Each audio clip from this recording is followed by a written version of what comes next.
Okay, welcome to EECS1022. Happy New Year. I'm your instructor. Let's just go over some administrative issues first before we go on to the lecture for today. Okay, guys, it's a very big class, so please try to minimize your voice. Okay, I'm your instructor. Feel free to call me Jackie if you wish. Okay, you can call me other names as well if you wish.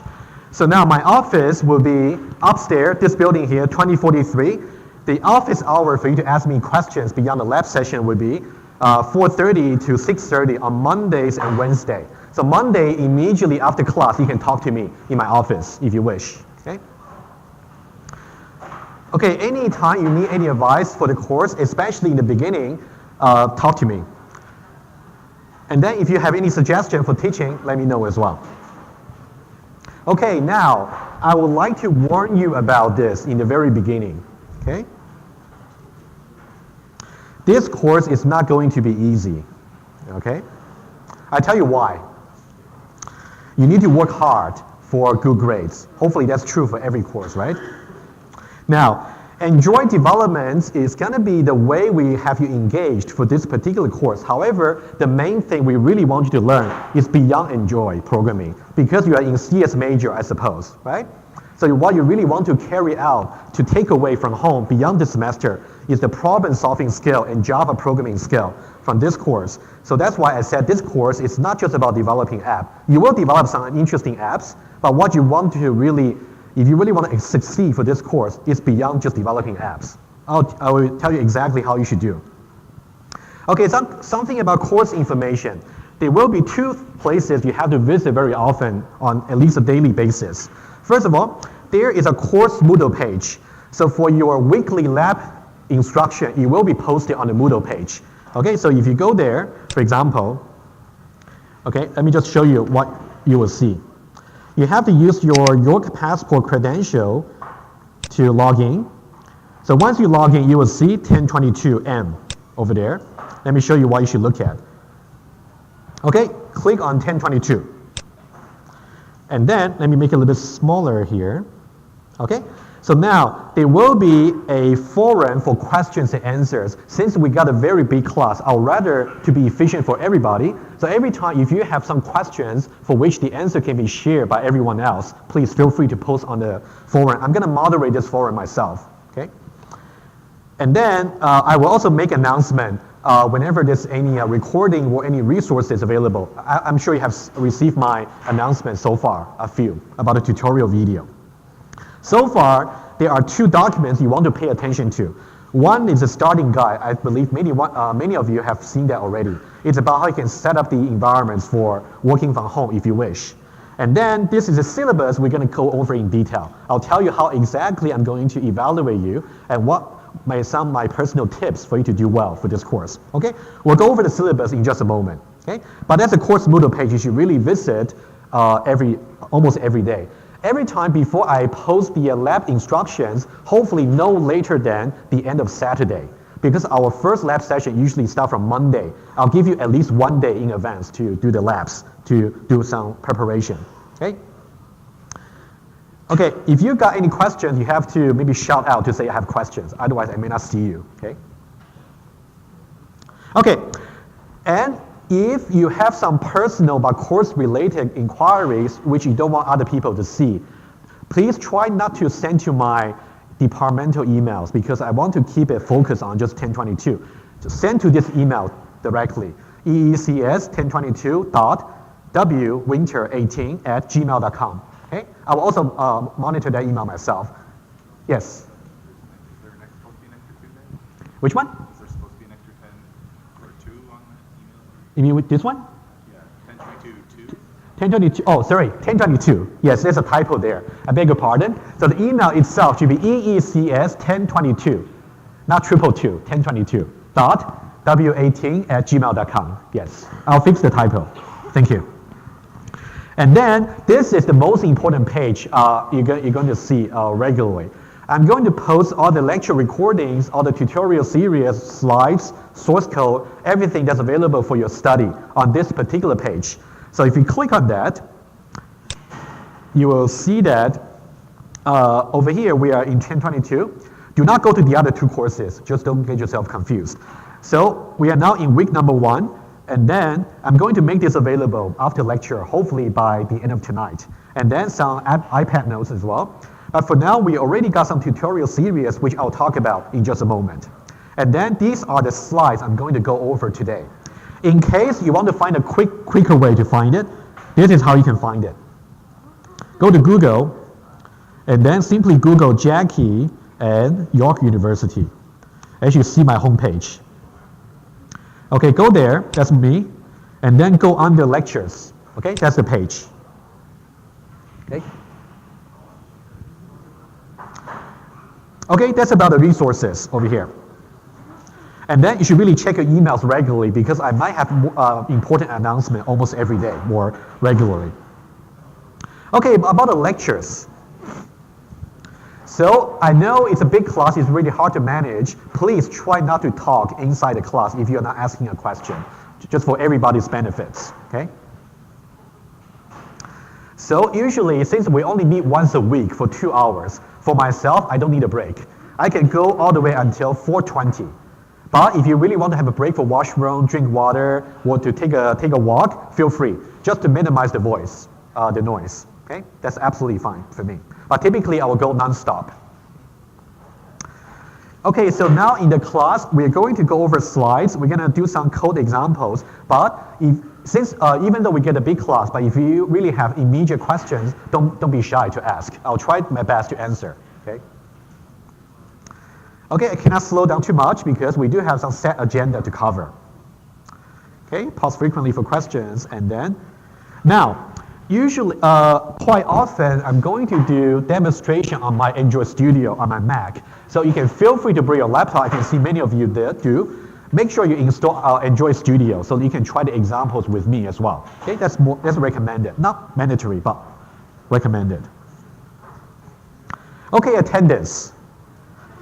So there's no way for me to take attendance for the lecture, or, well, at least for the lecture, but I would say it's quite necessary for you to come because I do talk about things that's beyond my slides in the class, even though I'm going to post the recordings for you. Try not to make it as an excuse not to come. You really want to come to participate. Okay, but this is the thing I want to say to you. If you only come talking to your colleagues or just checking your mobile, I'd rather you not come, to be honest. What's the point, right? Okay, now this is the priority for you for this week. We're going to start doing some serious exercises for the labs from next Monday. But for this week, this is the number 1 thing you want to do. Go to this link over here. You can go back to my webpage and then go under tutorials. I'll go there now. So there is a series of tutorials shows you from beginning to the end to show you how you can develop a BMI calculator app in Android. Okay, it's a series of about 21 videos on YouTube. Okay, so you have until next Monday to complete this. I have no way to check, there's no submission, but if you don't do it, you're going to suffer quite a bit for later labs. So please take responsibility for yourself. I believe many of you have already seen the videos, I hope. If you haven't seen that, it's not too late yet. Please start today, immediately after class. Okay? Especially, I want you to pay special attention to this particular part called model. This part here is going to talk about something called object orientation, which will be the main focus for this course. As I said before, the main learning outcome is not really to learn Android Studio development, it's to learn Java programming and how you can solve problems programmatically. So that's really the part I wanted you to just have some preview before I talk about it systematically in the lecture. We wouldn't really touch this particular topic in the lecture until 2 weeks later, but you definitely need that for lab number 1. So I would suggest go over the videos. If you really have questions, I will try to participate in most of your labs. I'll try to. You can just ask me in the labs, or you can just drop by my office hour. Okay? Any questions so far? Are we okay? Okay. Good. Okay, let's continue with the page.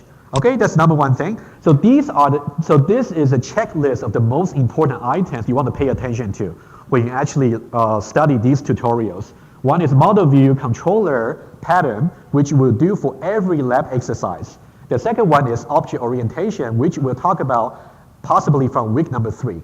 And then number 3 is called test-driven development. You don't want to really test the correctness of your code until you complete your code. You want to test your code as early as possible. Look for the video for the tip. And then there is a very useful mechanism called breakpoints and debugger. So why is this useful? Throughout the semester, we got 3 lab tests.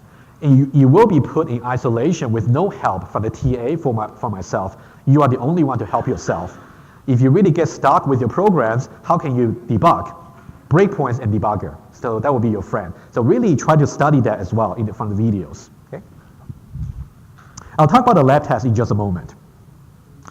Okay, so now let me just go over the syllabus, okay, which is also important, and then I'll talk about lab tests specifically. Okay, so the syllabus over here, let's just go over from the top to see what to be seen. Okay, you have my information here. Okay, that's and the lecture is 2 hours a week. So there will be no textbook for this course. However, I do have some recommended texts for you.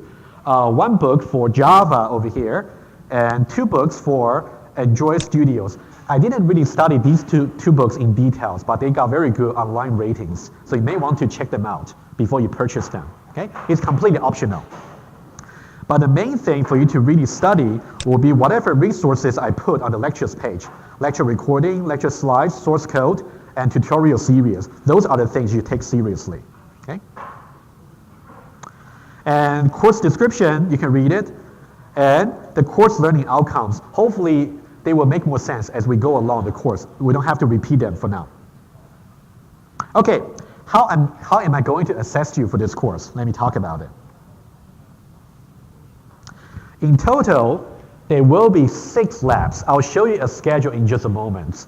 There will be 6 labs. Each one of them will be 3%. I would say as long as you really do the work and then you make some reasonable progress, you should do well in the labs. However, if I were you, I wouldn't really take the convenient step to copy other people's code.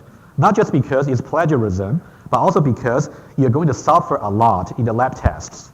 You can see that we got 3 lab tests over here, 10% each. And this is how I'm going to talk about the way I'm going to grade your lab test. You might be quite used to the concept called partial marks, to say, if I have done something that makes sense from the human's eyes, I should get some partial marks. For the lab test, no, that's not the case. We're going to run some grading script on your lab test submissions. If your program doesn't work, 0. So that's why I want to make it clear to you in the beginning. This is a programming course. If your program does not work, how can I give you a good grade? Think it that way. Okay? But that's why I want to warn you in day 1. So that's why you really want to start with everything I assign to you. Okay, so I'll talk about the schedule for the 3 lab tests in just a moment. We also have a final exam. So the final exam will be 52%. Mostly multiple choices. However, don't think that's easy. May not be easy. I remember when I taught 2030 last semester, each question on average has 7 to 8 choices. So if you understand the concept, you should be okay. So don't panic. I'll talk about each individual test in advance. Yeah.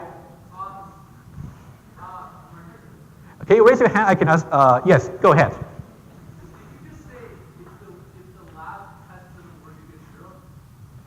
Yes, but you know what? Let me elaborate that just a bit. I do have some slides to show you. So yeah. Yeah, guys, if you really feel terrified, that's exactly what I want you to feel at the moment.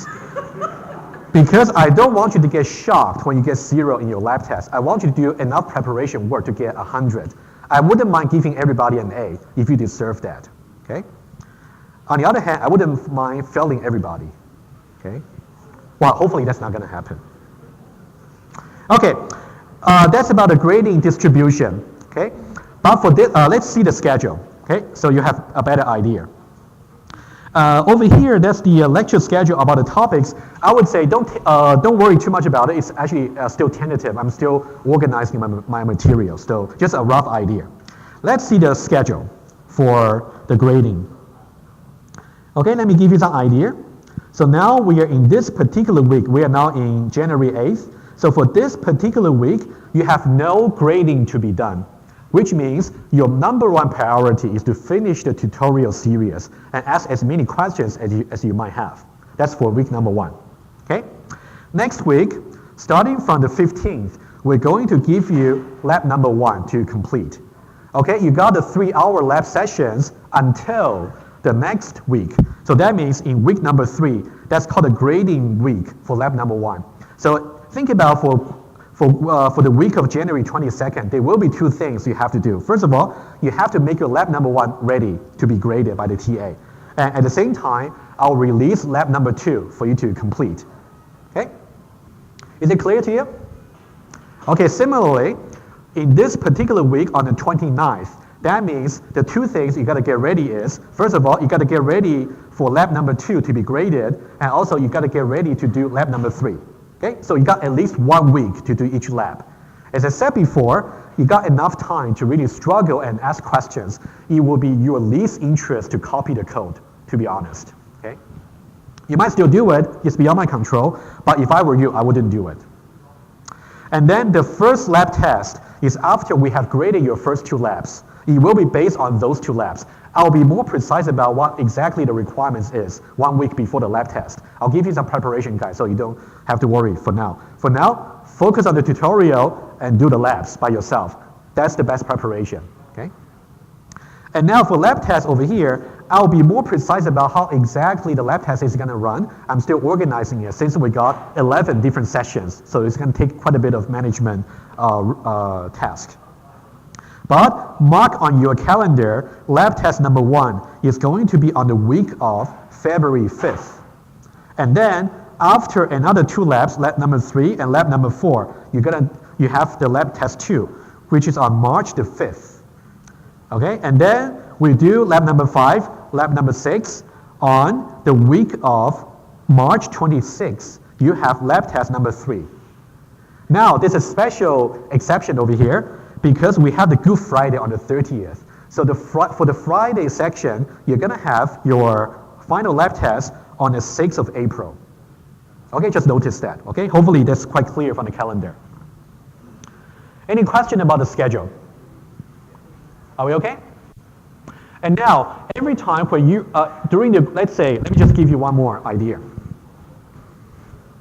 So for example, let's say on the 22nd of January, so that means you must have your lab 1 ready to be graded. So that means you must show up in your register section. Let's say if you're in section 1, you cannot simply go to section 3 and say this is my lab. No, we don't do it. You got to go to exactly the register section. I have many emails asking me, if you want to switch the lab session, what should you do? I'm not the person to ask because I have no power as to swap you between sections. You may just want to talk to the department's secretary. So Stephanie will be the person to talk to, not me. Okay? I just cannot do anything. But for now, before you make any official swap for your lab session, you should always go to the one that you register. Okay? No excuse. You should go to the one you register. Because we're going to see your name list. If you're not there on the grading day to be graded, 0. Okay? Okay, so let me see. Okay, for the lab test, the policy is you have to go to exactly that section you're registered in. Okay? Otherwise, you cannot take the lab test. Similarly, for the labs, there's some policy here. I will go over very quickly. So the labs are to be done individually. I think that will be the best way for you to prepare for the lab test. If you work in pair, you might rely a little bit too much sometimes on your friends, which is not good. Then your friend might get a better score than you in the lab test. That's not fair. So I would say everybody got to do their own lab. But you can ask me as many questions as you like during the lab session. Okay? Now, what if you missed some lab or some lab test? So this is the policy. First of all, you have to contact me immediately with your document and reason. For example, maybe it's for some reason you have some medical reason, you got to give me doctor's notes. If you have any family reason, try to prove it to me, and then I'll try to judge. There might be one of the 2 things I would do. Okay, I will go over them with you very quickly. The first one, let's say if you miss a lab, And I will simply allow you to submit the next week. Or if you miss a lab test, I would say, okay, come next Friday and let you take a makeup test. This is one possible course of action, but you'll be up to my judgment. Okay? The second one, which I may also assign to you, the second possible course of action I might do is to say, let's say you somehow you missed lab number 1, 3, and 5. That means you missed the 9%, right? In this case, I don't give you any resubmission opportunity. I would say, at the end of the semester, there will be a makeup test, which is worth exactly 9%, and take it. And that test is going to cover everything in the course.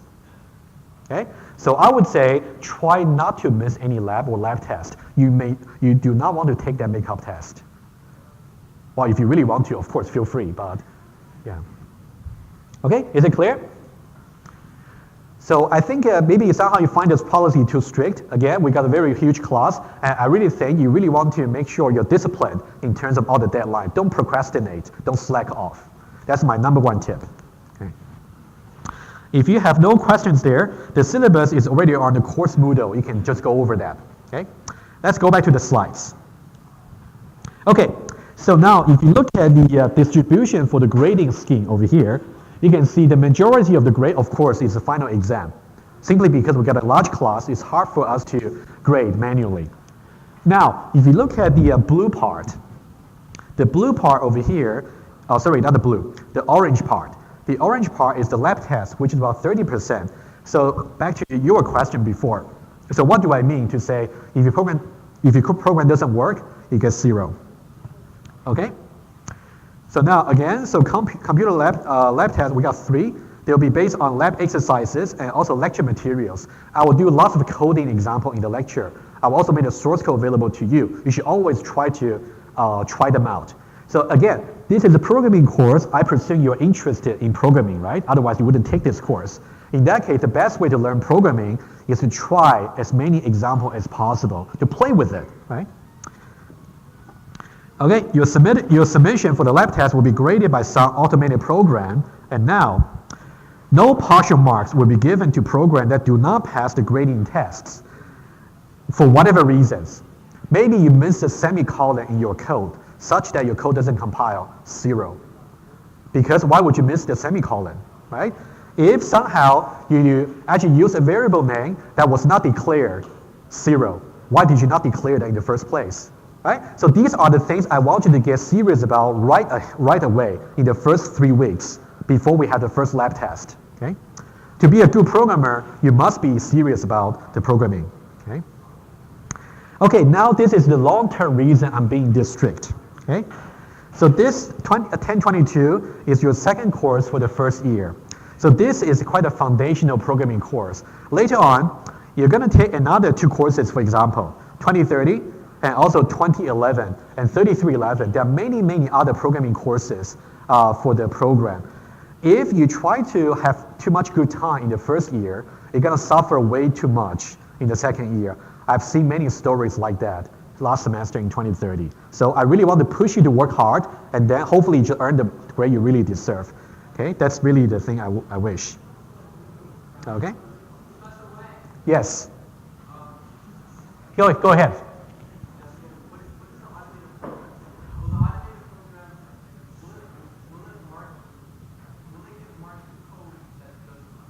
No, it wouldn't give any marks.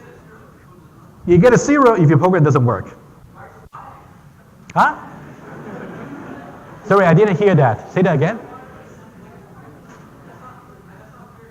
No. It's a programming course. You know, thinking this way. If your program does not even run and work as expected, why should I give you marks? No, that's why I said, why did you put a semicolon in the first place then? You know, guys, I think you're thinking about all this kind of pessimistic scenario because you are not so confident.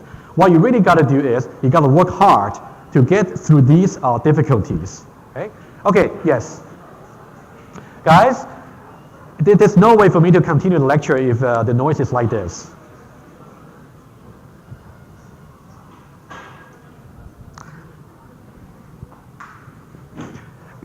By the way, if you see your colleagues are talking, why don't you stop them? There's no way for me to continue.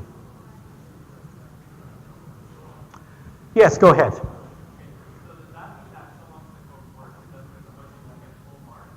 You know what? You're still worried about the marking scheme for the lab test. I would suggest the following. We're going to talk about programming right away from today, and then I'm going to illustrate to you what kind of errors you might run into. It's not like I don't have you prepare before you take the test. I'll give you every information you need before you take the test, right? So I would say, why don't we just go with this for 2 weeks, and then to have a feel, and then we talk about lab test. How about that? Okay?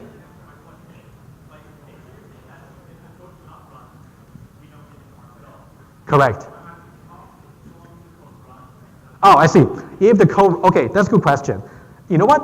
I would say for the majority of the class now, because I don't want to assume any programming knowledge about the majority of the class, they still haven't got a clue about what does it mean when I say the program compiles, and what does it mean when it runs, but it's still not behaving as expected. That's something I would like to teach you guys first, before we talk about it. How about let me delay that question for a little bit later. Okay? Yeah?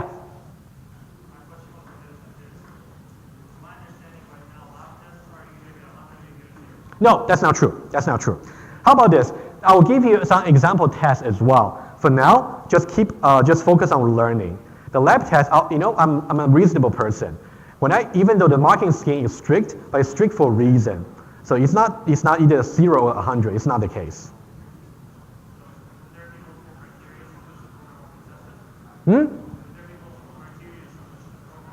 Yeah, there will be multiple test cases. It's not like I only run one particular test case on your program. It's not the case. There will be quite a multiple one, yes.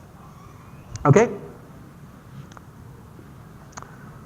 Okay, something about academic integrity. So you can read this. I don't need to read it out to you. Basically, it says that the lab work is going to be individual work. That means you're not supposed to copy or share your code in any way, shape, or form to your colleagues, right? But you're allowed to ask any questions to the TA or myself, and then we'll try to guide you on the right direction. Again, that's the best way for you to prepare for the lab test, okay?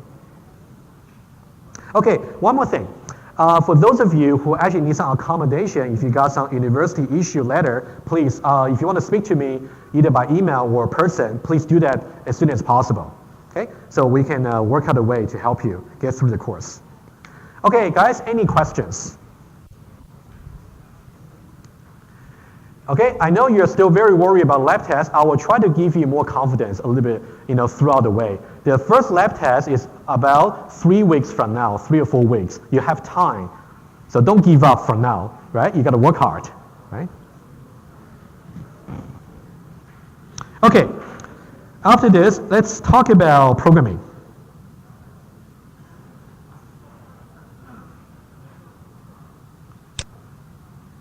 Okay, so now I would like to go to the elementary programming right away.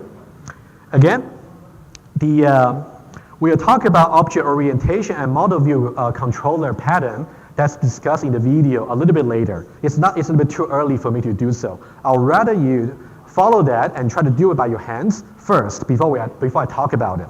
But for today, I want to do something that's quite basic. Because quite many of you, I don't assume you got any programming knowledge, which is okay. That's exactly why you're taking this course. So we'll start from the basics. Okay, one more thing to ask. So now, when you follow the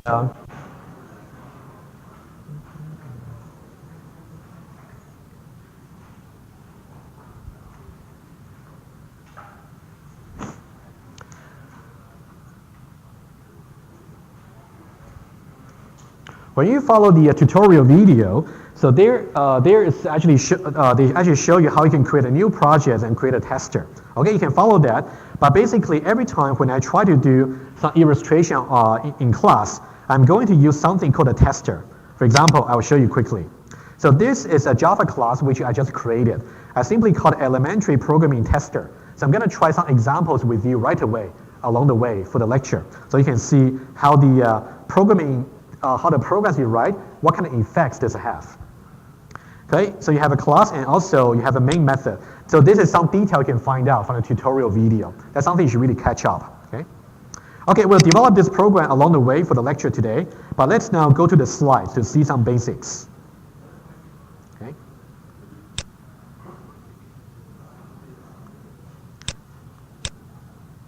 Okay, let me just go to full screen mode.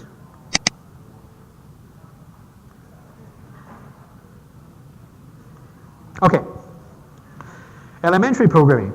Let's just preview what we're going to learn from this particular lecture. Okay, so we're going to learn different ingredients of elementary programming. When I say elementary, there's no objects yet. Objects are actually the more advanced concept from this course. I'd rather you get the basics done, basics understood very well first. Okay, we're going to talk about data types in Java. So we're going to especially going to talk about numbers, how you can do numbers, how you can do characters, how you can do strings. So whenever you try to read something from your mobile screen, they will be passed as strings, and somehow you have to do some conversion into numbers. So you have to understand what are numbers, what are strings in the first place. And then we're going to talk about literal values. We'll get there. And then constants versus variables. So most of the time you're going to use variables. So thinking this way, variables and constant, they are like placeholders. They are like placeholders for you to store values that you can manipulate within your programs. So how many variables should you declare in your program is completely up to what you need. Okay? So for example, in the case of the BMI calculator, we actually got 3 different variables for the person class. We got weights, names, and heights, right? Things like that. And also we're going to talk about operators. So operators is a way for us to build more complicated values. So we're going to talk about arithmetic and relational. There's actually more operator that we will introduce next week. We're going to talk about expressions. So expressions are basically some complicated ways of evaluating values. That's something we'll get into as well. And we'll show you also some interesting stuff about how you can simply maybe prompt a user for some input from the keyboard. You can type something and then you can display some output. So this is not really building an app, but it's a very good way for you to test your model. Okay? So basically, in this course, there are 2 ways for you to test your program. One is you can simply launch your final developed app in Android Studio and then launch the app and see the effects on your tablets. That's one way. The other way is much more effective, much faster. You can simply try to run a tester and then see the result right away in Android Studio. You don't necessarily have to connect the tablets to the computer. That's something that's also explained in the tutorial series. That's something you should really follow as well. Okay, so now, what I really hope you to learn, not just for this lecture, but throughout the course, given a problem, BMI calculator, yes? It's not really unit testing. So the question was, when I talk about testing in this course, do I mean by unit testing? No. So basically, unit testing is a little bit more advanced concept which you will learn in 2030. Okay? But for this course, it's only a beginning course. We want you to focus on to at least write a program that will compile and run a program that will have the expected output. That's all we need from this course. But for unit testing, if you're interested, you can talk to me off the course. Yeah. Okay, now, given a problem over here, like for your individual lab, for each week, it will be a problem. What we want you to really train yourself to do, you don't necessarily have to dive into the program right away. You want to solve it, when I say mathematically, not really what you learn in calculus or what you learn in linear algebra, a little bit more like a logic. I'll try to teach you logic a little bit, hopefully in an intuitive way throughout the course. Because to be a good programmer, it's not possible for the good programmer, it's not possible for the good programmer to claim that they are not good in logic. It's not possible. If your logic is not sound, there's no way you can write correct program. That's something I will try to demonstrate to you along the way, especially when we talk about loops, iterations. Okay, so once you get your mathematical reasoning done in your head or on the paper, you can translate it into Java. That's really the correct way of doing programs. Okay, now let me just emphasize again. We talk about 2 different ways of testing your app or your Java program. So now in the class, in the lectures, because usually when you launch the app on the tablet, it takes some time. So I'll rather just have some more effective way to show you how you can test some programs. So I'm gonna have, this is the usual tester I have. So you don't have to worry about what class, static, public, and string, and square brackets. You don't have to worry about them. Take it for granted just for now. You never have to memorize this kind of code. You don't have to, okay? And then you will see that usually I will start with the empty body over here, and then I'll just develop some code for you to try. Okay, we'll see that in just a moment. Okay, so the main program over here is going to be, when you run this on the Android Studio, it's going to execute line by line in this main method from top to the bottom, line by line. So it's going to be executed sequentially. Okay, that's going to be the way to go. And then, okay, so that's until it terminates. Now, let's draw some little bit connection to the controller, which you also see in the tutorial. When you actually do the controller in the tutorial, it's part of the app development process. So the controller itself, to really test it, you will actually need to connect your tablets. In which case, that's good, but that's more closer to the end of your developments. But while you're doing your developments, you want to test as soon as you are done with part of the code. That's called test-driven developments. Okay? So these are the two things. You want to be good in both. Okay, now this is a little bit related to the lab test that you guys will worry about. Let me try to give you a little bit information one bit at a time. Okay? Let's talk about these two concepts. Okay? Compile time versus runtime. So what do I mean by that? Okay? So these two terms, first of all, they refer to two stages of your programs when you're developing your Android Studio code. I'm going to illustrate to you in Android Studio right away in just a moment. First of all, what does it really mean when I say compile time? Compile time means I'm not running my program just yet. I'm still trying to type something in the editor of Android Studio, and I'm trying to just type something before I can run. It's before the running phase. For example, over here, you can see I have the Android Studio over here. Okay, over here. Okay, for example, you can see that this is Android Studio. This is the editor, program editor. You can type whatever you like. For example, right now, let's say I want to print out hello world.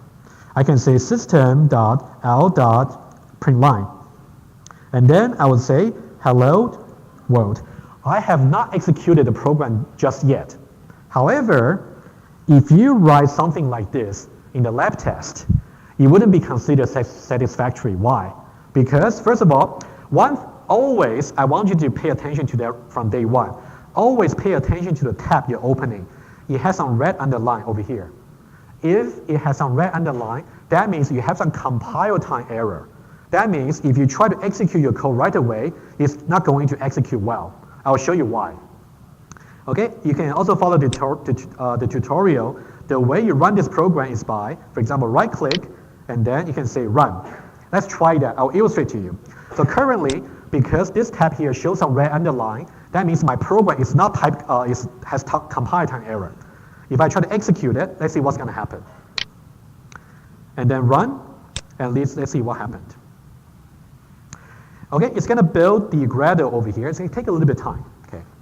Okay, you can now see that over here, this is the consequence of running some program that has compile time error. It simply tells you you're missing some semicolon. Okay, that's the #1 common mistake. So please learn it from today. Every time if you write each line of code in Java, always put a semicolon at the end. It's really important. Okay. So now, if it's not good, so let's now try to put the semicolon back. Okay, let me just go back here, and then I'll put a semicolon here. So now you can see that as soon as I hit the semicolon here, the red underline goes away, right? So that means now at least my program compiles. That means I can run and see what's the effects of the program. Let's try that very quickly. If I just hit the play button again, let's see what's going to happen. Okay, it's building the program here again, and we're going to see something that's printed to the console, to the screen, hello world. Okay, it's a very simple illustration over here. Whenever you're typing the program on the editor, it's called the compile time. However, compile time, there may or may not be errors. If there are errors, that's too bad. You got to fix them before you can run your code. If there are no errors, you can now run your program. But that's not the end of the story. Because even if you can run your program, it may not behave exactly what you expect it to do. We'll see lots of examples like this throughout the course. Okay, I'll give you an example as we go along the slides. Okay, let's go back to the slides. Okay, compile time.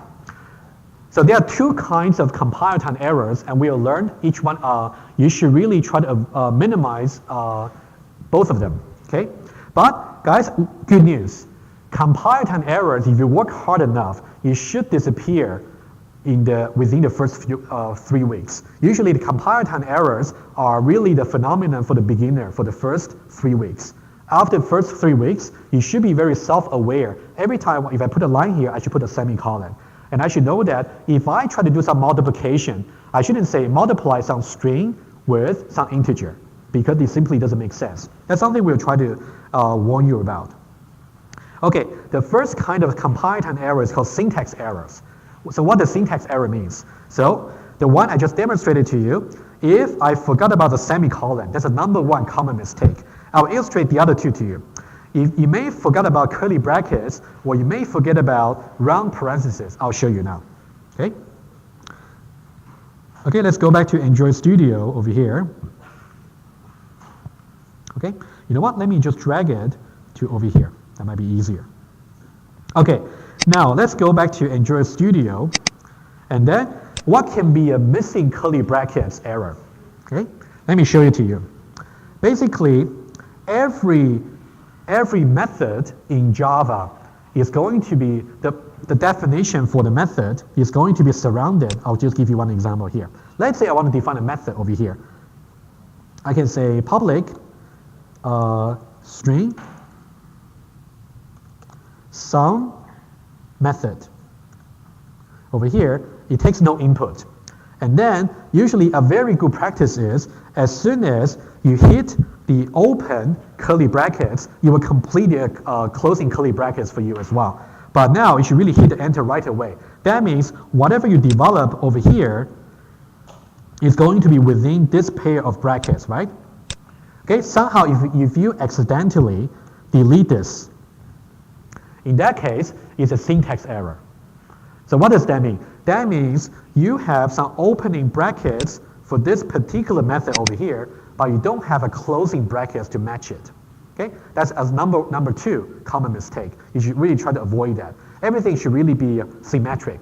Okay, and there'll be another one here I will show you. Okay, let's say over here, let's say this method here is going to take some input. Let's say integer, and then I would say radius, for example. Radius for a circle, okay? So now, as you follow along the tutorial, this part is called the input or parameter for the method, okay? Now, they should be surrounded by a pair of round parentheses. Now, if I accidentally, let's say, deleted that, again, I have a syntax error, right? I don't have the matching parentheses over here. So these are the three most frequent syntax errors that you should really pay attention to. Okay? Any questions? Are we okay? Yeah? Okay. Now, syntax error, if you're really interested, you can feel free to go to this link over here. It's about how you're supposed to write Java programs. But it's quite a huge document. You don't really have to. I just provide to you as a reference. Now, the second kind of errors is a little bit more tricky than syntax error. Syntax error is actually quite easy. You just remember, put a semicolon, make sure you put the matching brackets. But for type errors, it requires a little bit of reasoning over here. Okay? I'll talk about type errors in a little bit later in the slide. Okay, we'll get there. So now this is the principle. What does it really mean when you have type error? That means you're trying to manipulate the values or data in your program in an inconsistent way. Okay? What do I mean? Let's see some example. First of all, let's say we have this. If you write this in Java, it's not going to tell you that it's correct at the compile time. Let's try that. York multiply 23. Let's say system.out.println.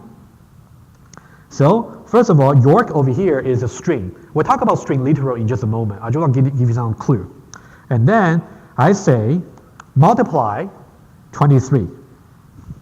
Okay, again, you can see that on the tab over here, we do have underline. That means you have to fix it. And you want to really make use of the error message that Android Studio will give to you. It's in general quite informative. move your mouse over the red underline over here. Let's try to read it. I'll read it out to you. Operator star, which means arithmetic multiplication. Operator star cannot be applied to integer and string. What does that mean? That means we have some multiplication over here. Presumably, both sides must be numbers. However, you can see the right-hand side is number, no problem, but the left-hand side over here is a string. So you're not trying to do the multiplication in the right way. So that's why it's called a type error. Okay? So this one is a type error. I can simply just comment this out for now. Okay? Any question about this type error here? Are we okay? Okay? We'll see more example in just a moment. And then, because multiplication is only for numbers. Okay, now, that's about compile time error. As I said, if you work hard enough, compile time error should really be minimized within the first 3 weeks. Okay? Now, this is something that's actually challenging, even for experienced programmer, including myself, not just you, including myself as well. So what do I mean by runtime, first of all? So remember what I said was, when I'm trying to type in the editor without running the code, it's called a compile time. As soon as I have no red underline, let me get rid of that first. Okay? Let me just get rid of this. Okay?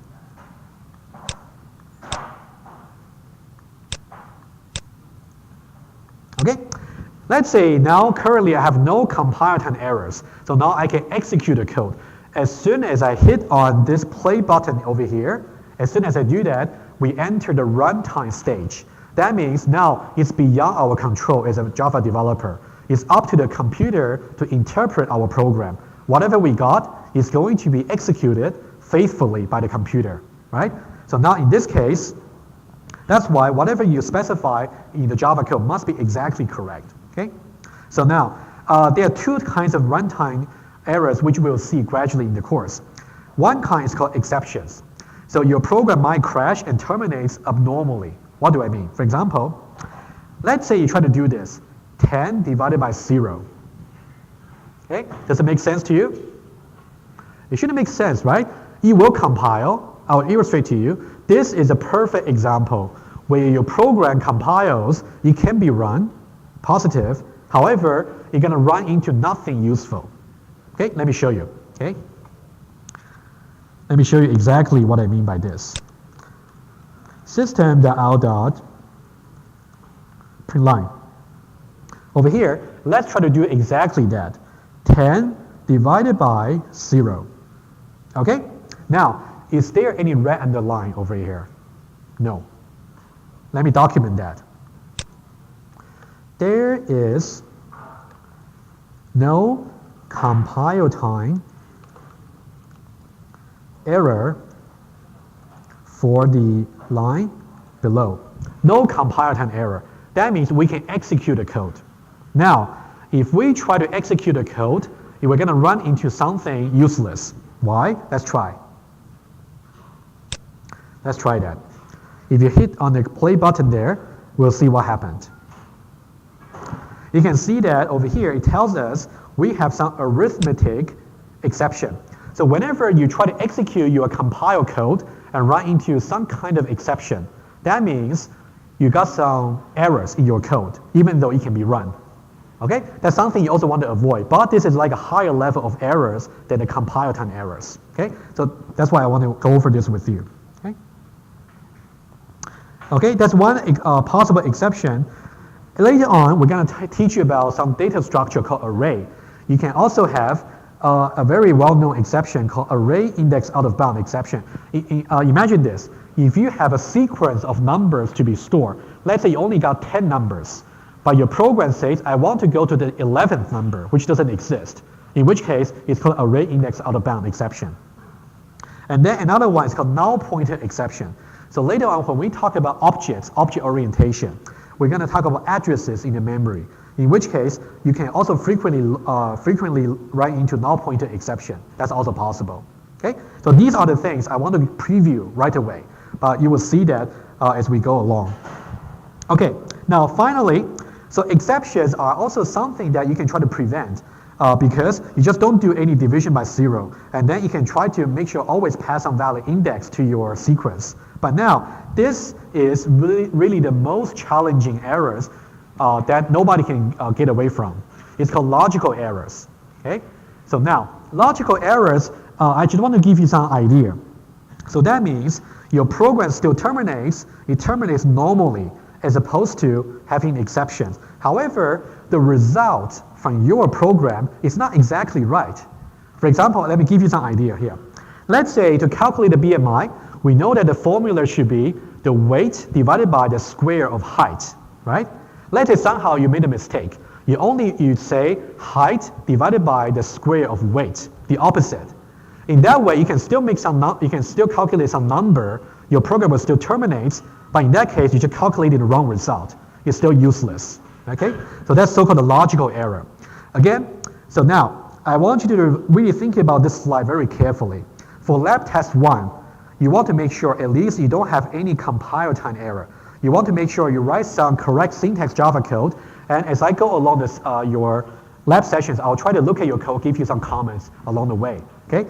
That's really the number one thing you want to get rid of. And then you want to think about whenever you're building some expressions to manipulate, they should make sense. You should never try to say string multiply numbers, okay, for example. And then for the runtime errors, that will be for further part of the course. Any questions? Guys, are we okay? Okay. Okay. Now, let's link this to the lab test.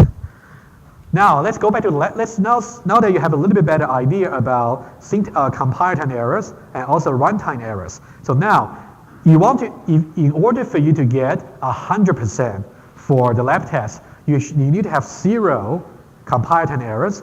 You need to have 0 runtime errors, of course.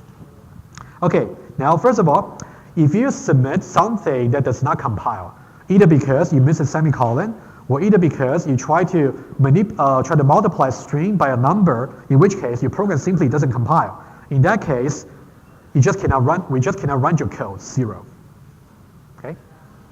Now, so the best thing for you to do before the first lab test, you want to practice writing programs as much as possible. Whenever you get any red underline in the Android Studio, try to think about for yourself why I have that errors before you call for help. But if you really struggle for too long without realizing what the errors are, call the TA or call myself for help. You really want to learn from mistakes. Okay? So that's the number 1. Number 2, let's say your program compiles, but you either have some exceptions or you have some unexpected output. You don't necessarily get 0. That's why I said before, it's not really like you either get 100 or get 0. That's not the case, right? Let's say I try 10 different inputs on your program. You only pass 4 of them, in which case you get 60%, right? So I'm still reasonable. I didn't say if you fail only 1 test, you get 0. No, that's not the case, okay? But at least your program should compile, at least. Because if your program doesn't compile, there's no way for us to run it, okay? Okay, so now, for the second kind, if you want to make sure you have no exceptions and no unexpected result, what you should do is, every time when you're trying to study the slides, try not to just read the slides passively. You really want to try all the examples I give to you and think about what's the logic behind. Can you try to derive some other programs as well, okay? Understanding everything on the slide is a very good start, but that's not necessarily the guarantee for you to get 100% in the lab test. That's why programming is challenging, right? Okay, guys, any questions before I talk about some more technical details about elementary programming? Okay? I have a question. Go ahead, yes. Does that mean there's no type coercion in Java? Coercion? Okay, good question. The question was, is there any type coercion in Java? Yes, there is. It's around the end of the lecture. Okay, let's wait for that. Okay? Guys, I didn't have this survey. Can you, don't be shy, raise your hand if you have never programmed before. Okay. Oh, actually, you took a 10, 11, right? What about Java, let's say? If you have never programmed in Java before, raise your hand. Okay, that's good. That's good. Everybody is on the same ground. That's good. I didn't learn any Java when I studied at York before. So I don't think it should be an issue. Okay, now let's now gradually build up the things you can do in your Java programs. Okay. Okay, the first idea I would like to talk about is called literal. Literal is the simplest concept. What you see is what's going to be printed out, basically. Okay? A literal is simply a constant value that appears directly in the program. And there are different kinds of literals. You have seen quite a bit in the tutorial videos already. Let's see that. First of all, we have something called character literal. Character literal means it's a single character. It's a single keystroke on your keyboard. For example, let's go back to Android Studio here. Let's now try to print out some character literal over here. Okay, let me comment this out over here. You can try them out later. So now let's say system.out.println. So what does it mean to be a character literal? Start with a single quote, and then it's going to complete the other matching quote for you.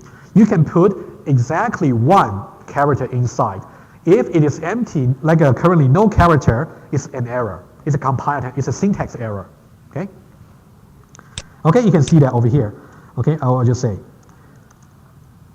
having a pair of single quotes without any character is a syntax error. Okay, that's exactly why you saw that it's actually a red underline, right? Okay, that's one example. Let me show you some character literal that does not have syntax error. System.out.println. Okay, over here, you must have at least one character inside. And guess what? That character can be just a space. That's fine. Because space is a keystroke on your keyboard. Okay, that's fine.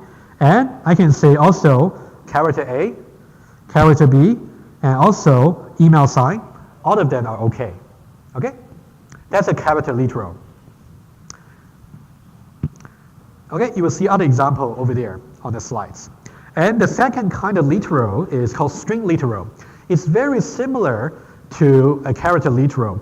You can think of string literal is more like a generalization of character literal. We said before, character literal can have only exactly one single character inside. Now for string literal, you can have as many as you like, including 0. Okay, what do I mean by that? Okay, let's see that. System.out.println. Now, for string literal, it's going to be enclosed within double quotes. So if you hit the double quotes in Android Studio, it's going to complete the other half for you. Now, see that if we only write this, there is no syntax error, right? So that means we can have either 0 or more characters in the string. However, in the case of the character literal, you got to have exactly one character. Okay? So this has a special name. It's called the empty string. Empty string. And you will sometimes find that empty string is quite useful in your program. It's a special case. And then you can also have system.out.println. Now I can have either A, I can have B, I can have AB, ABC, etc. I can have as many as I like. Okay. Any questions about string literal? It's also quite easy, right? I think you have seen quite a bit of string literals in the tutorial for BMI calculator. Yes, already. If you added more than just one single character, would it be an error? Say that again. I don't quite catch your question. You mean if you have single character string? No, if you did like single quotes, then if you add more than one character. Correct. Good question. The question was, let's go back to the character literal. Let's say I have S sign over here. What happens if I try the following? A. Syntax error. Why? Okay, let me just illustrate that very quickly on the iPad. For character literal, basically, it's going to be a single quote over here. You can have exactly one placeholder for a single character, right? If you try to do, for example, AB, no, not good. If you really want to do AB, what should you do? Do a string literal. right? That should be what you do, right? It's a simple, hopefully that clarify, okay? Guys, another thing, sometimes I might be wrong because I'm not a compiler, right? I might know a little bit more than what you know already, but if you're really not sure, but you didn't get a chance to ask me in class, feel free to try. Compiler is the best teacher, really. Ask the Android Studio sometimes, okay?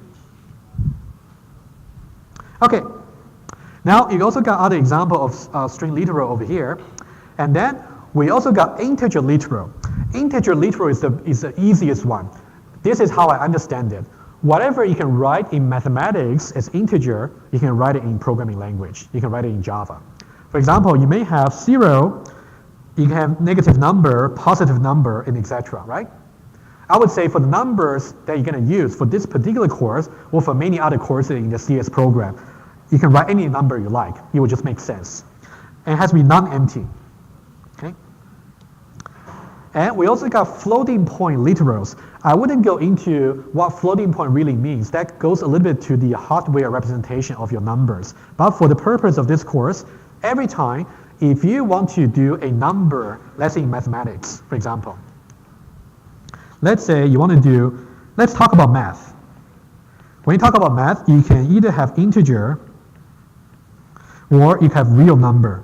For example, integer got 3, here got 3.14 for the pi, right? So now, what should be the corresponding data or data types to be used? In programming language, this should be just int for integer. We'll cover int in just a moment. And for real number, for most of the cases, you can just say double. Okay, so now that's why I said you want to think a little bit more mathematically first. If you decide that the values I'm going to manipulate is going to have some fractional part, so this is called the fractional part.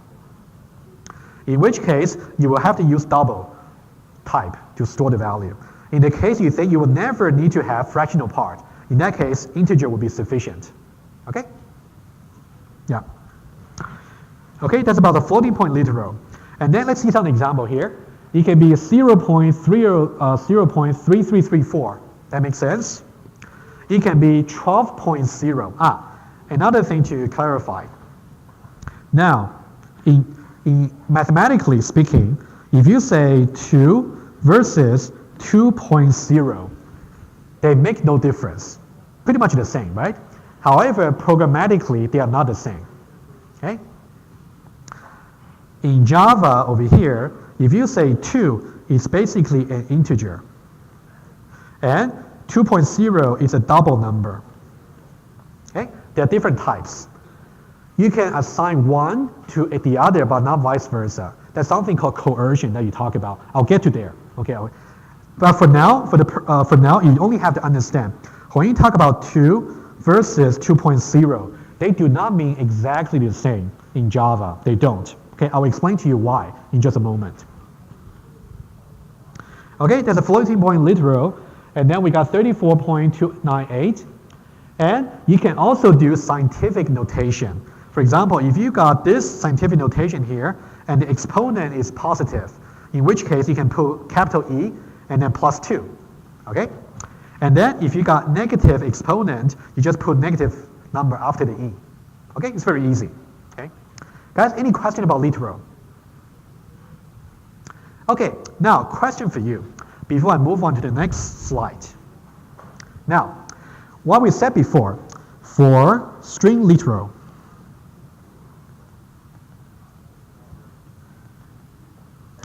it has to be quoted within double quotes. For character literal,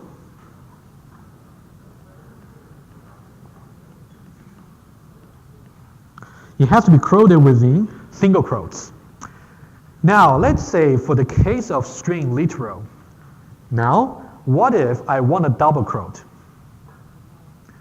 Do you see what I mean? Let's say I want to print out a double quote to the screen. How would I do that? Can I simply just do a double quote here? Yeah, and you got to think about why. Maybe for those of you who programmed in C before, you pretty much know what the solution should be. But let's try to understand why. Let's first of all verify ourselves. This is not going to compile. It's another sort of syntax error. Okay, let's try. Let me just comment this out. Okay, that's also error. I'm going to leave all the example here. You can play around with them. Okay, let's try the following. System.out.print line. Now, let's say I have some empty string to begin with. Now, let's say I want to print out double quote to the string. If I simply do double quote over here, you can see we have some compile time error, right? It does not compile. It simply does not. I can tell you that somehow the compiler for Java is confused. Why? Let's try to see from the paper over here. If we have over here, we say that every string literal must be enclosed within matching. So matching here is really the key word. Matching double quotes. Okay? So now, let's imagine the following. How many possible ways can you interpret this string over here? I can think of at least 3 ways. Either you can have like this, starting with this, ending with that. Okay? You can treat it as an empty string over here. That's one way. Or you can think of over here, starting over here, ending over here. Okay? That's a second way. Okay? At least 2 ways, I should say. Okay? But now you can see it's kind of ambiguous for the computer. They wouldn't know which way to go. So you're making the compiler confused. So in this kind of special cases, we have something called escape sequence. Okay, over here, the compiler get confused.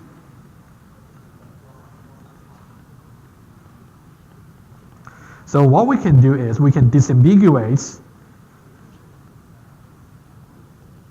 using escape sequence.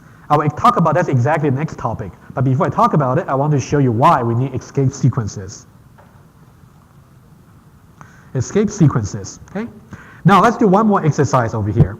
Now let's say when we talk about character literal over here, let's say I want to have a single quote to be printed out.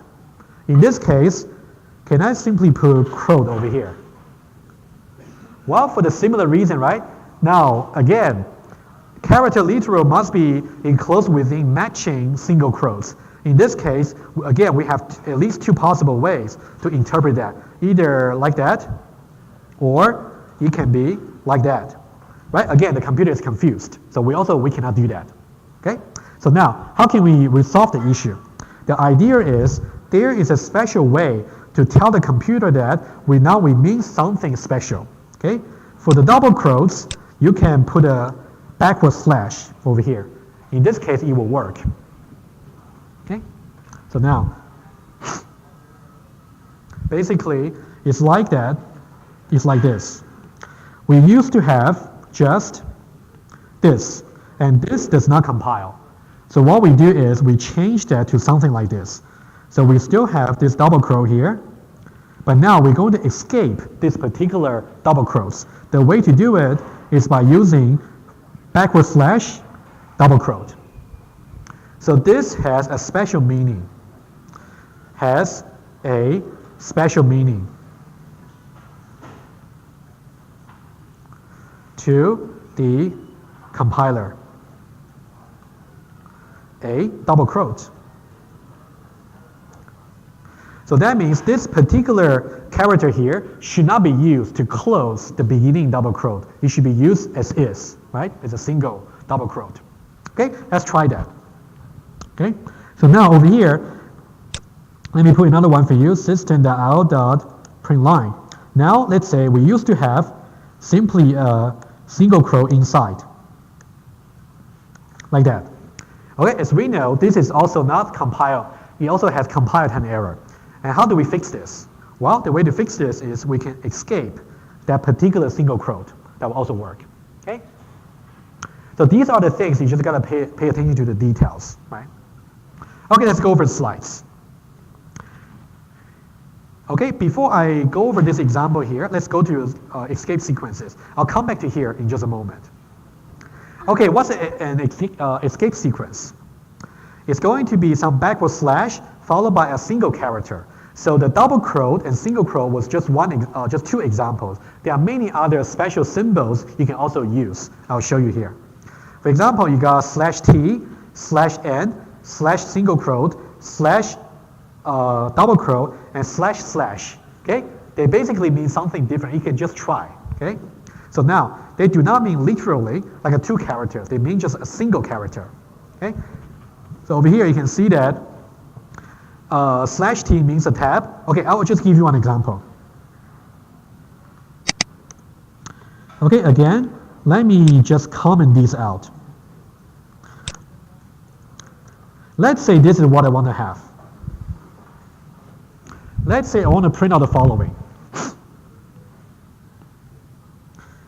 EECS1022, and then with some indentation over here, and then York University. I want to have two lines. However, in my input program, I can only specify just one line. Okay, I'll show you how you can do it.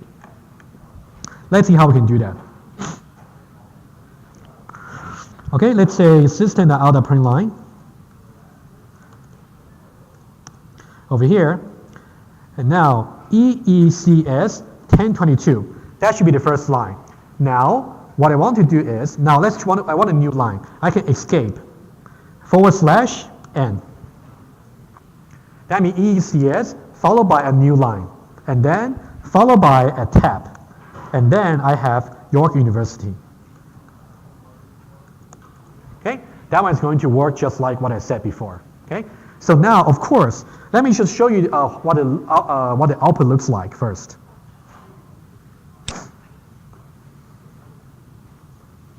Okay, it's running now. Let's see.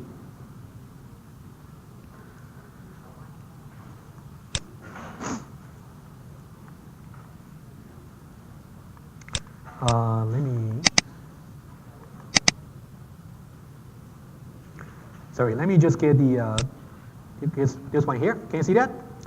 EECS1022, York University. That's exactly what I said. You only have a single line of program code. With the escape sequences, you can actually do two lines of output. It's possible. Okay? Guys, any question about this example here? Okay? Yes? /t means a tab. Okay, on the computer keyboard, on the left-hand side, you have the tab key, right? That means multiple spaces. Yeah. Tab simply means multiple spaces. Yeah. Play with it. Okay? Okay, that's about escape sequences. And now, guys, let's try to do some little exercises together. I'm going to show you some expression on the left-hand side. Tell me if that's going to be a compile time error or not. If it has compile time error, it's invalid. If it does not have compile time error, it's valid. Okay, let's try. Valid or invalid? Invalid, right? Because somehow you make the compiler confused with the quotes. Okay, you need to escape. What about this one here? Valid, right? Okay, because now you escape. How about this one here? Valid or invalid in this case? Will we get any confusion over here? We shouldn't, right? Because there's no matching single quote issue here, so that should be valid. Okay? You kind of see the principle. It's about matching. Okay, valid. What about this one here? It's not valid, right? Because somehow you can see this double quote over here can either close over here or beginning here. Okay, so that's not valid. One more. How about this one here? Valid, right? Because you do escape the double quote over here. Okay, how about this one here? Double quotes inside you got single quote. Valid, because no confusion. Okay? Finally, you can see that that's similar to the example we just did. So what will be the output for this one here? New line, multiple spaces, and then a quote. That's what you would do. Okay? Any questions about escape sequences? I would say escape sequences is a little bit tricky. So as long as it's mainly about how to pretty print your output usually. So when you are developing your app, so these might be something you would need to print out some new line with some multiple spaces. That might be something you would need. Okay. Okay, let's move on. Okay, now let's talk about operation. So there are 3 terms you should know very well. Guys, please, at the back. Guys, as I said, if you really want to take a break, please feel free. It doesn't bother me, okay? If you really need to, since I want to just cover as much as possible. Okay, so now I want to explain to you very quickly the difference between operation, operator, and operands. So these are the 3 things you should really understand well. Okay, very easy. So now let's say over here, if I have 3 plus 4. Okay, so this is how you see it. Okay, first of all, we have plus over here is called an operator. And more to it is called a binary operator. So what does it really mean when you have a binary operator? Binary means 2 things, right? That means it has a left-hand side, has a right-hand side. Okay, in this case, we're going to say the left-hand side over here is called the left operand. Okay, over here, the 4 over here is the right operand. Okay, so now you can see, right? For a binary operator, you got 2 operands, left and right. Okay, what about operation? Operation basically means when you combine everything together. The process for you to apply this binary operator on its 2 operands is called a binary operation. It's called an addition operation.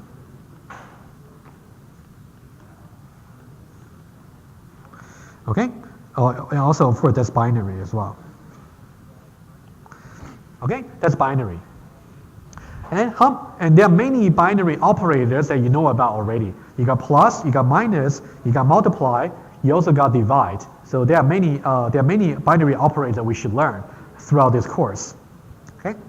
Now, what about unary operator? Do you know of any unary operator? Any? Okay, let's try this. When I say minus 8, so this is a unary operation, okay? Over here, let's say this. So this overall is a unary operation. Okay, and over here, this is a unary operator. So what does it do? It simply changes the sign of your value, right? Go from 8 into minus 8, okay? And then over here, 8 over here is the operand. Okay, so now we got 2 examples right now. So one is called binary operation over here, and the other one is called unary operation. Okay? Any questions about the terminology here? You should know the difference between operator, operands, and operation. Okay? Just make sure you understand terminology. Okay, so now, so we have different kinds of operations. We just talked about a few of them today. There will be some more that we'll talk about later. Okay, the easiest one is numerical operations. So that means when you try to evaluate the operations, the result is going to be numbers. Okay, let's try that. Okay, so the first example, we say 1.1 plus 0.34. It's a binary operation, right, of addition. That's easy. Now, what about this? Okay, let me put this example on the paper and ask you about it. This is also some common confusion. Think about this. 13 divided by 4 and 13.0 divided by 4. So let's say this is 1, this is 2. What should be the value for 1? I give you choices. Okay, it can be either 3 or 3.25, right? So these are the two possibilities, right? For number 1, should it be 3 or 3.25? 3, good, very good, thank you. What about number 2? 3.25, right? But now do you know why? You can see we are trying to apply the same division operator, but sometimes we might get some integer result, and sometimes we might get some fractional result with more precision. So now this is the principle to remember. I'll talk about the principle, okay? Now, division in Java.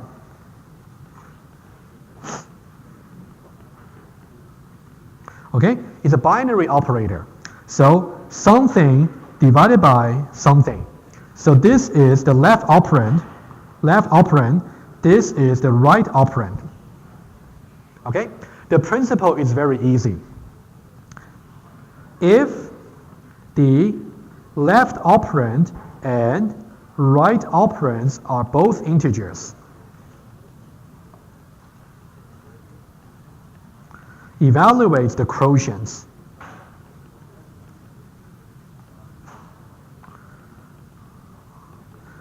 Okay, for example, you can see over there, in this case, in number 1 over here, you can see the left-hand side is an integer. It has no fractional part. It's an integer literal. And over here is another integer literal. So that if you calculate this, it's going to give you just the quotients, not the precise result. That's why you only get a quotient over here. Okay? Now, otherwise, evaluates mathematically.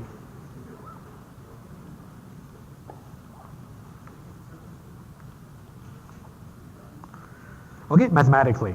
As long as one of the sides is actually not integer, is a double, in that case you will get the precise result. For example, I will show you here. Okay, I'm going to post the notes as well, so if you don't have enough time to catch that, it's okay. It's going to be made available to you. So let's try the following. We talk about 4.0 divided by, 13 divided by 4. 13 divided by 4, in this case, both sides are actually integers. We only get 3. If you get one of the sides being double, in that case you get 3.25. Let's see another possibility. Let's say 13 over here, but you get 4.0. What would you get? Precise result, right? 3.25. Okay, similar, because it's not the case that both are integers. And another possibility, 13.0 divided by 4.0. What would you get? 3.25. Okay, you can see this is the only case. This is the only case where you get the quotients. That's the only case. Now the next question is, if you get a quotient for integer division, is there a way to get a remainder? Yes, there is a way. The way to do it is by using the percentage sign. Okay? So now let's try this. We say that 13 divided by 4 is going to evaluate to just 3. So that's a quotient. Okay? And then you have also 13. Let's say I want to get a remainder. What's the remainder? Divided by 4. That means it's called modulo. It's called a modulo operator or percentage sign. That means it's going to give you the remainder. Okay? Any question about getting the remainder? Are we okay? And then I'll give you another example. What would be the result for this one here?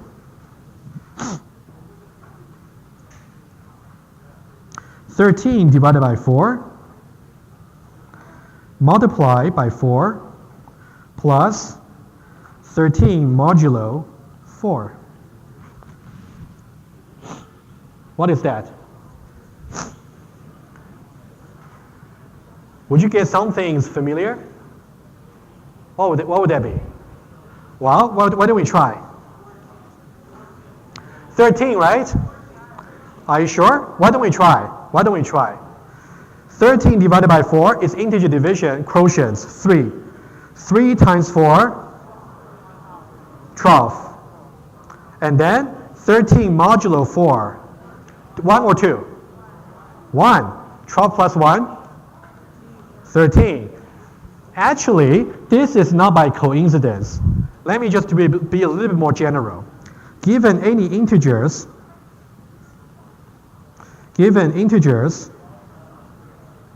a and b, if you try to do a divided by b, multiply by b, plus a modulo b, what would you get? A. Okay, that's a little bit mathematical property you should know, right? Well, nothing about programming is mathematics. Okay. You can also verify this in Android Studio for me when you go home today. Okay, but it shouldn't be too difficult for the percentage sign. Again, the number one principle is whenever you got division, you have to see whether it's going to calculate a quotient or it's going to calculate a precise result. It can be tricky sometimes. Okay. Okay, quotient and also this will be precise result because we got one of the sides not being integer. Okay, and then we have modulo operator over here. Remainder is 1. Okay, also we got unary operation, right? It's going to be the minus, which will change the sign from 45 to minus 45. Okay. Okay, so that's about the numerical operations. Let's talk about another kind of operation. It's called relational. Relational basically is going to draw some relation between two things, okay? And the result is going to be either true or false, okay? See some example. When you have 3, there's something I want to mention to you. So in mathematics, so these are the relational operators you should know.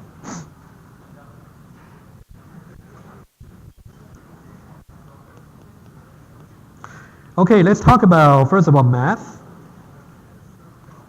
and Java.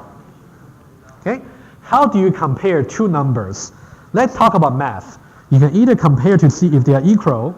You can see if one is larger than, less than, larger than or equal to, less than or equal to. We do have the corresponding operator in Java. However, they look a little bit different. Okay. Now, what about in Java for equal sign? That's okay, it's 2 equals, right? I believe that's the same in C as well. Yeah, so equals, equals. Be careful, this is, again, very confusing sometimes. Equals, equals, okay? And then, fortunately, for larger than, it's the same. Larger than, less than. Now, we don't really have this key on the keyboard, so we got some compromise here. It's going to be 2 characters. Larger than, equal to, less than, equal to. Okay? But the correspondence should be quite straightforward. Okay, so whenever you want to do any relational expressions, think about mathematics and translate it into Java. Okay, now 3 less than or equal to 4, should that be true or false? True, right? Okay, so the value will be true. Let me just show you. Okay, let me just show you one. Let's go to Android Studio over here. Okay, then I'll comment this out.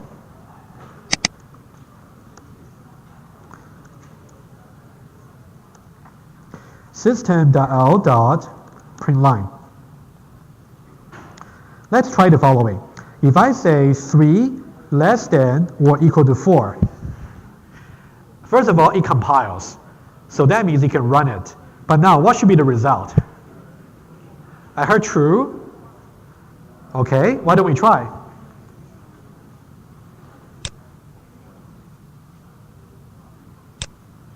Okay, let's wait for that to build. Okay, very good, true. Okay, now let's try the opposite way. System.out.println, and then we say 4 less than or equal to 3. What do we have? False. Thank you. Why don't we try?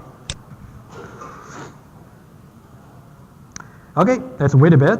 It's going to run, and then false, true or false. And this true or false has a very special meaning in Java. We're going to talk about some special data type, which is called Boolean. We'll talk about it later. Okay, not today, maybe next Monday. Okay, let's go on. Okay, 5 less than 3, false. Okay, you can just follow these.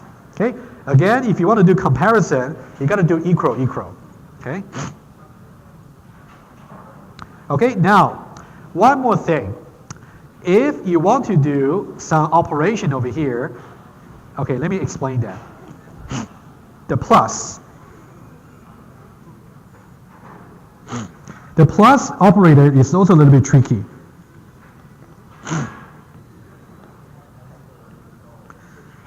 The plus operator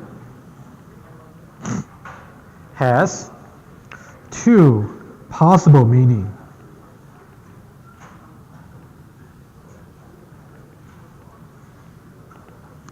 Okay, let's try to see that. Let's see the simplest case. Case number 1. If I say 2 plus 3, in this case, integer and integer. Okay, no question about it. 5 is easy. Okay, now, case number 2. If I have two string literals on the two sides, let's say, let me be a little bit tricky. Let me try some simple one, the tricky ones later. If I say A plus B. So now in this case, the plus over here does not mean arithmetic addition anymore. Okay? So now over here, this means addition. Over here, when both sides are actually strings, they mean something a little bit different. It's called concatenation. Okay, concatenation simply means we're going to put one string after the other. Okay, so now what will be the result? It's simply going to be just A followed by B. Just concatenate them together. Okay, now a question for you. Hopefully you're not confused by this one here. Let's try another one here. If I say 1 plus 2, what should that be? Should that be 3? I heard 12. 12 is, I understand what you mean. You better say 1, 2, right? That's better. Okay? So now for this one, it's going to have 1 concatenated with 2. 1, 2. Okay? So these are the two cases. That's simple. Okay? Now, there's a tricky case. Case number 3.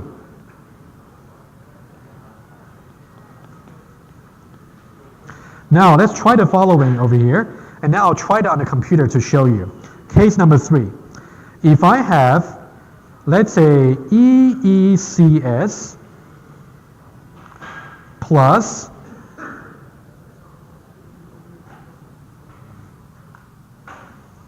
actually, you know what? Let me do the following. Yeah, let me do several. EECS plus 1022.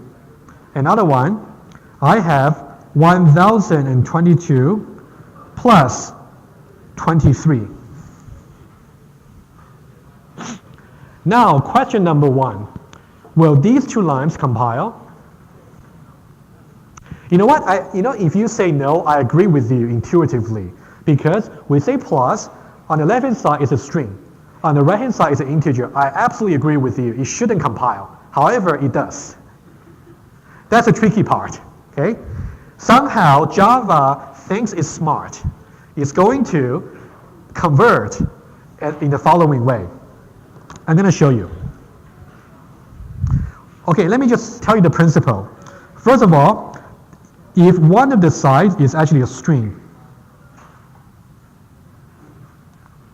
okay, and the other side is actually a number, in this case, it compiles. What it will do is going to do a string concatenation.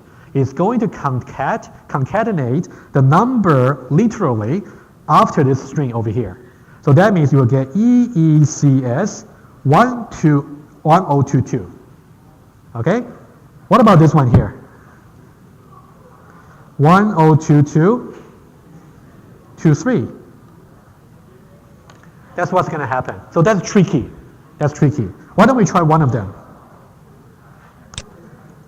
System.out.println 1022 plus 23. Okay, compiles. Good. It compiles. Strangely, it compiles. Now let's try to see what it will print out. Again, let me comment out this. Guys,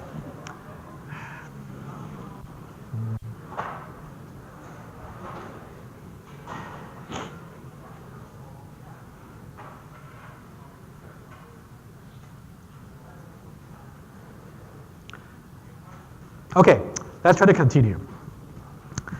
Now, if we try this one here, first of all, it compiles. Let's see what's going to be the effects of that. The reason I'm showing you these tricky examples is, if you really use them, if you really know what you're doing, they could be useful. Okay. Now, let's try that. It's going to be, okay, it's now building 102223. Okay, exactly what I said. Okay, it's a tricky case. Okay, be careful. Okay, now it's string concatenation. So now let's talk about data types. Okay, so now what does it really mean to be a data type? So data type is something that's extremely important when you're trying to do programming, because every time if you want to have a placeholder called variable for you to store values, you must have a type. Okay, so type is simply means a collection of related runtime values. For example, let's say this. We have integer type, and then we say, we got 4 kinds of integer type. We got either bytes, short, int, or long. You don't have to understand how exactly they are represented. I believe 1520, the course teach you about that. We're not going to teach you about it, okay? So now, typically you will just use int for this course. Maybe later, if you want to use more storage for your number, you might use long, but int should be enough for this course, okay? So now, so what does it really mean when you say int? And think about what does it mean to be a data type. Okay, let's say variable decoration. I'm doing a little bit look ahead. I'm going to talk about variable a little bit more formally later, but variable decoration. Let's say if I say integer I, just that. Remember to put a semicolon over here, right? So now, I'm trying to do a decoration over here. I'm declaring something for permanent, okay? So now, this is called a type. And this is a variable name. So now, what's going to be the consequence of this? The consequence of this is we're going to treat I as a placeholder. You can think of it like a placeholder at the runtime. So you can think of there's going to be a placeholder. The name is just I. Okay. Now, what can you put inside the box? It's going to be constrained by the type you declare that to be. Okay. Okay. Let me highlight it. So this tells you this type constrains what can be stored in I. Okay, for example, if I say I is assigned to 23, that should be valid because we talk about integer. Integer includes positive number, so I can put 23 inside, no problem. I can later on say immediately after this, I can say I is reassigned to another value. If I say 46, would this be okay? Okay, right? So now I replace this by 46. Let's say we do another line. We say I is assigned to 76. Would that be okay? No. This one is not okay. Conceptually, I might know what you mean, but no. Because you can see that over here, what's the type? I is of type integer, because it was declared to be integer. However, 76, what's the type over here? It's a string literal. You cannot store a string in an integer box. Okay, simply not possible. Whatever you declare, you're going to store exactly the compatible value inside. Okay, that's the key. Okay, that's the idea about a type. So that's why every time when you declare your variable, you have to decide what's the right type for that. Okay, should it be a string? Should that be an integer? Or should that be a double? Okay, so for integer type, without any fractional part, you just get byte, short, int, or long, but usually just int. For floating point number with a fractional part, typically you just use double.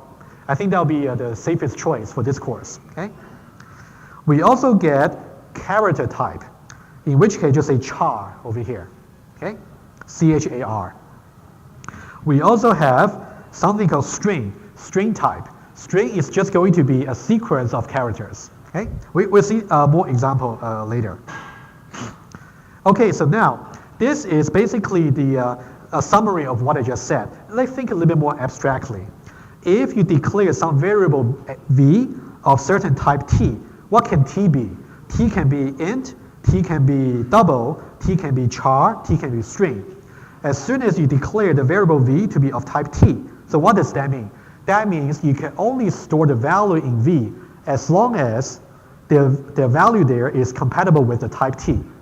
Okay, that's something abstractly you should know about. Okay, that's a principle. Okay, this slide here is very easy. You just talk about the naming convention for different names. So we have naming convention for classes, methods, constant, and variables. I'll let you follow through this slide. This slide is very easy. There's no tricky point over here. Okay. Okay, just that whenever you have class names, so I also mentioned about these naming conventions in the tutorial videos. If you have class name, they should be capitalized, compound words, including the first word. If you have variable or method name, the first word should be lowercase, but starting from the second word, it should be capitalized, and there should be no space in between. Okay, and also for constant, it should be all capitals, separated by underscore. So these are just naming conventions you may want to follow. Okay. Okay.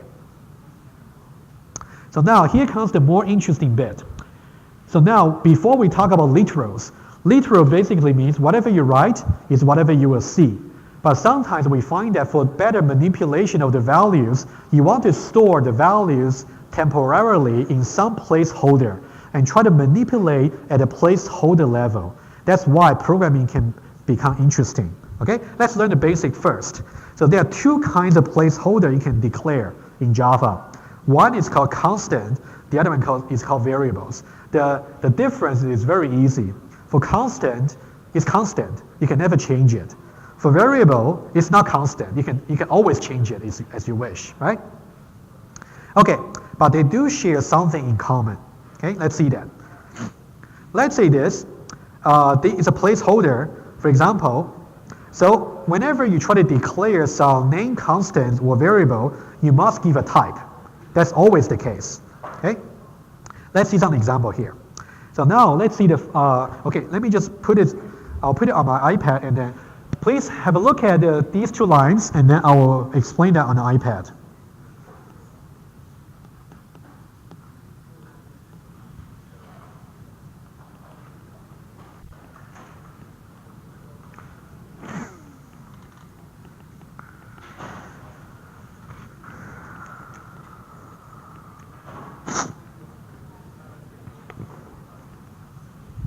Okay, let's have a look at these two lines. Okay, first of all, we know that, let's think about the things we know about already. Double and double here, so these are the data types. So these are the data types. Okay, over here, the pi and also radius, these are the names. Okay, now, if you understand the convention for Java naming well, you can see that for the first one, it's all capitals. That means it's a constant. Not necessarily always the case, but if you follow the naming convention well, that means it's a constant. Okay? And over here is a variable over here. But computer does not care if you follow the naming convention or not. So what you should really see is this keyword over here, final. So final over here is a keyword you should know in Java. So what does final mean? That means whatever value you assign, you store in this particular placeholder here is going to be final. You can never change it. That's why it's a constant. Okay, that means we declare a placeholder over here called pi with 3.14. Now, let's say immediately after this line, if I try to say pi is now changed to 6.28. It will be okay? No. because we declare that to be final, so you cannot change it. Let's try that right away. Okay? Let's try that over here. So now if you have double final double pi is 3.14. So now it's a constant. If I try to do pi is a sign 6.28. Wrong, right? If you move your mouse over, it tells you that it cannot change to a final variable, which is a constant. You cannot do that, okay? That's not going to work. On the other hand, if I go back here, you can see the radius over here. It does not have the final keyword before that. That means you can change the value of that as every time you wish. Okay? So let's see that. Let's see how we can do a variable very quickly.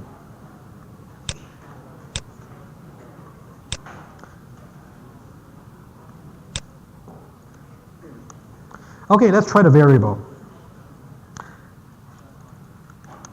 Let's try the following. Let's say integer. Integer I is 23. Okay, and then we say system.out.println. We want to print out the value of I, and then let's say we do another one. I is assigned to 24. And then we just copy this line over here and then put it here. Do you think line 33 and line 35, are they going to give us the same result? No, right? Because first of all, the program compiles. However, you can see between those two lines, we try to modify what's really stored in the placeholder from 23 to 24. So what you really should see is from this line here, it should show you 23. And from this line here, it should show you 24. Okay? I'll leave you to verify by running it. Okay? So that's for variable. For constant, you can only put the initial value there, and that's final. That's constant. For variable, once you put the initial value there, you can still change it. You can change it for as many times as you like. Okay? Okay, so now, you can only store a value that's compatible with the declared type. If you declare the variable to be integer, you cannot store string, as we said before. Okay? Okay, so now once you get the name constant initialized, you cannot change its value, as we said. Okay, everything is set already. Okay? Any questions until now? Are we okay? Okay. Let me spend about maybe 2 or 3 more minutes, then we are done. Okay? So now let's talk about an expression. So what is an expression? So things will get a little bit more and more built up. So hopefully next Monday in the first half an hour, I'm going to finish everything about elementary programming.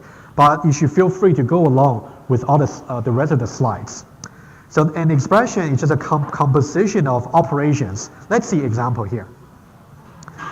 Expression might be type correct if you try to use the operation in a consistent way. Let's see one example over here. Have a look at this example here and tell me if you think that should compile or not. Tell me. Okay? I'm going to copy that to the iPad. Think about it.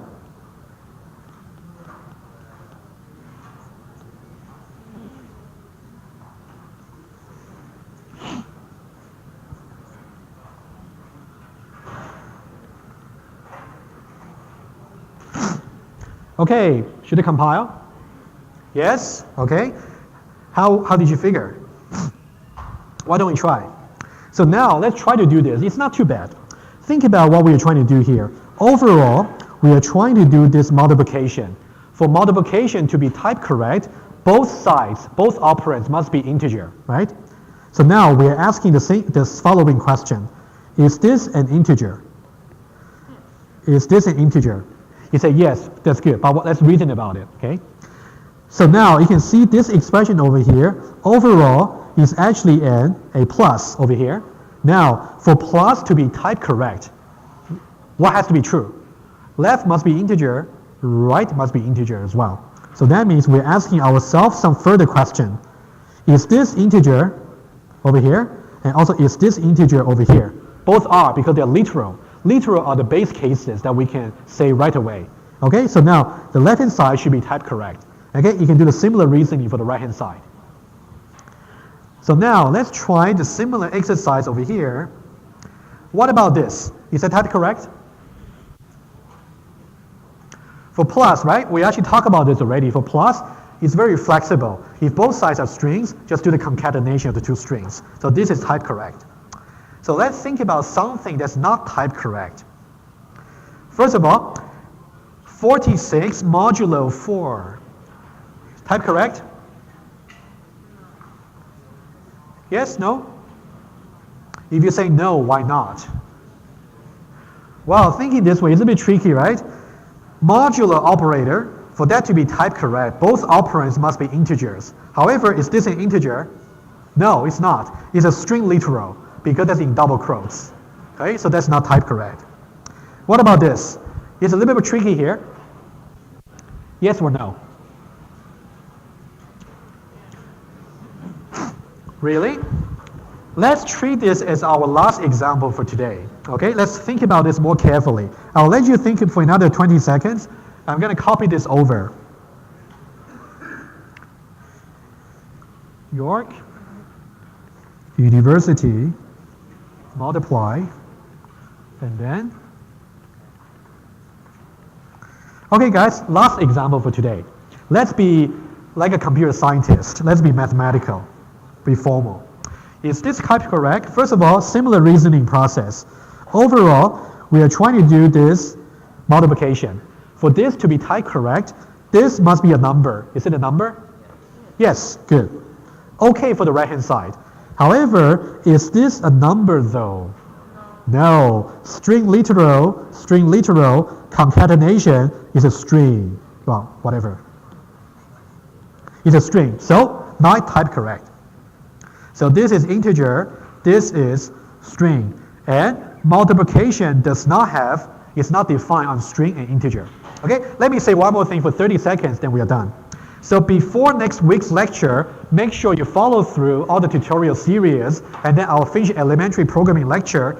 And it's already on the web, so do try to go over all the slides by yourself. I'll be quick on this to finish it up, and then we'll move on to a new topic.